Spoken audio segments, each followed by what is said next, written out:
ధర్మక్షేత్రమైనటువంటి కురుక్షేత్రం చాలా గొప్ప పుణ్యక్షేత్రం. పంజాబ్ రాష్ట్రంలో అంబాలా అను పట్టణమునకు దక్షిణముగాను, ఢిల్లీ పట్టణమునకు ఉత్తరముగాను ఈ కురుక్షేత్ర స్థలం ఉన్నది. పూర్వము బ్రహ్మదేవుడు, అగ్నిదేవుడు, ఇంద్రుడు మొదలగు వారు అక్కడ తపస్సు చేశారు. కౌరవ పాండవులకు మూలపురుషుడైన కురు మహారాజు కూడా ఈ స్థలమునందే ఎన్నో ధర్మకార్యాలు చేశాడు.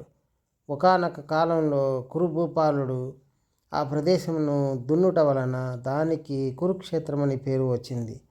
ఆ ప్రదేశమునందు ఎవరు తపస్సు చేసినా మృతి చెందిన వారు ఉత్తమ లోకాలకు చేరుతారు అని కురుభూపాలునికి ఇంద్రుడు వరమిచ్చాడు. పూర్వము పరశురాముడు అక్కడే తన తండ్రికి తర్పణాలు చేశాడు. ఎందరో మహానుభావులు ఆ స్థలములో ఎన్నో ధర్మకార్యాలు చేసి ఉన్నారు. కాబట్టి ఆ కురుక్షేత్రం ధర్మక్షేత్రంగా పేరుగాంచింది. ధర్మ శబ్దంతో గీత ప్రారంభమైనది. అది మంగళవాచకం. ధర్మం అను పదమును మొట్టమొదట ప్రయోగించి శ్రీ వ్యాస మహర్షి గీతకు మంగళాచారము గావించాడు. మహాభారత యుద్ధము ప్రారంభమై 10 రోజులు గడిచింది. కౌరవ సేనలో ఉన్న భీష్ముడు ఆ యుద్ధంలో గాయపడ్డాడు. ఆ విషయం సంజయుడు ధృతరాష్ట్రునికి తెలియజేశాడు.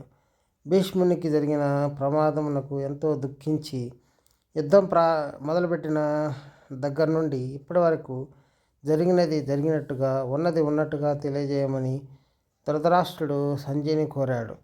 అప్పుడు సంజయుడు ఇరుపక్షముల యందు ఉన్న సైనికులు యుద్ధానికి సన్నద్ధులవుట, ఆ యుద్ధ క్షేత్రమున శ్రీకృష్ణుడు అర్జునునకు జ్ఞానోపదేశం చేయుట మొదలగు విషయములన్నిటినీ చాలా వివరంగా ధృతరాష్ట్రునికి తెలియజేశాడు.